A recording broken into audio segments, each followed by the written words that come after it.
তো ভাই আমি বগরবাজার মৈত্রী কলেজ পড়ালেখা করি এমন সময় বিপি নির্বাচন শুরু হইল। ছাত্ররা দ্বারা বিপি নির্বাচন সেটা শুরু হইলো, তো আমি নির্বাচনে দাঁড়াইলাম।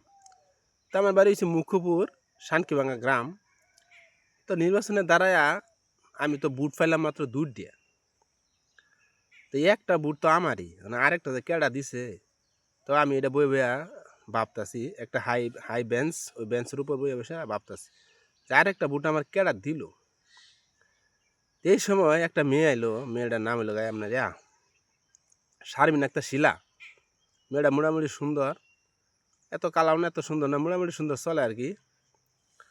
ওরা এক হইলো যে, তো আমার নাম তো আতর রহমান সানি, আমার তারা সানি ডাকতো, যে সানি ভাই তা আপনি নির্বাচনে দাঁড়ায়া মাত্র 2টা ভোট পাইলেন, তো একটা ভোট তো আমনের, আরেকটা কেড়া দিল।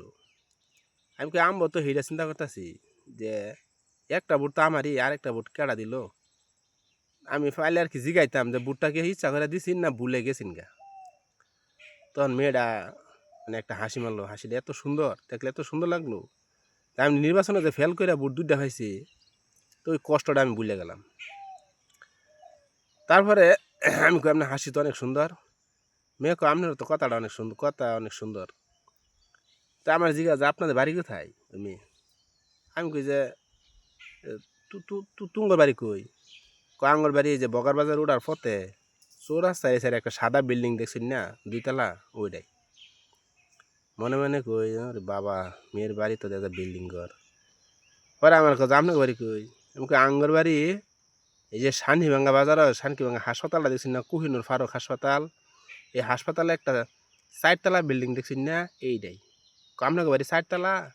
আমি কি 5 তলা আছি, 1 তলা বাতাসে ভেঙে গেছে। তো মেয়ে তো মানে একটা হাসি মারলো, হাসি দিয়ে রেখো বাতাসে বিল্ডিং ভেঙে গেছে, তাহলে ওটা কিরম বিল্ডিং দিছে? আমি কই বিল্ডিং কে আমি দিছি? তো বিল্ডিং তো দিছে রাজমিস্ত্রি। তাহলে আমি কেমনে কি কইয়াম, রাজমিস্ত্রি জানে কেমনে বিল্ডিং দিছে। মেয়ে কো আপনি তো দেখা যায় বিরাট মজার মানুষ, বুট তো আপনারই দেবার কাম আছিল। আমি কই ও না কইলে কি কাম হইব, সময় তো গেছে ইয়া।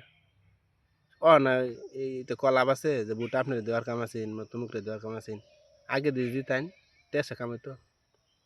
ওর কয় আগে তো আর আমি জানি না যে আপনি এরকম মজার মানুষ, আমি কি জিন ফালি? না তা ঠিক আছে, আপনি জিন ফালবেন কে? জিল তো আসলে আমিও ফালি না, আপনিও ফালেন না। পরিস্থিতি হয়েছে না, আমি নতুন নতুন আসি আর নির্বাচনে দাঁড়াই করছি, তো এই কারণে ভোট টুট পাইছি না। তো সমস্যা নাই, একই কলেজে তো আপনার আপনি এক লগে তো রইলাম। তা আপনার একটা কথা কইতাম, আপনি কি রাগ করবেন? পরে কর না কোন, আমি সবারই তো মন আছে, কারো মনে যদি কেউ ভাল লাগে যায়, এটা কি অন্যায়? মেয়ে করলে যে না অন্যায় বকে। পরে আমি বললাম যে আমার আপনার বিরাট ভালো লাগছে। মেয়ে আমার পরে আমার কি করলো, আপনার ভাল লাগলে তো হইতো না, আমারও বালা লাগুল লাগবো। আপনার চেহারাটা আগে আয়না দিয়ে দেখিয়া পরে আপনারে বালা মন্দ বিচার করে দিয়ে বালা লাগে বইলে যে একজন আপনার প্রস্তাব মেরে বই, এই দিয়ে হচ্ছে আপনার ছেলের স্বভাব। আচ্ছা ভাই, আরো অনেক কিছু কইলো, আমি একটা জিনিস বুঝলাম না ভাই, আমার চেহারা এত খারাপ কই? মোটামুটি তো বালাই, কোনো দিকে তো আমি খারাপ দিইনি, যে আমি হাসলে মুচকি হাসি দিলে, মুচকি হাসি দিলে কত সুন্দর দেওয়া যা, বেটকে হাসি দিলে বেটকে হাসি দিলে বালা দেওয়া যা, কিরম কে সেই রানে আমার পছন্দ করেন না কে?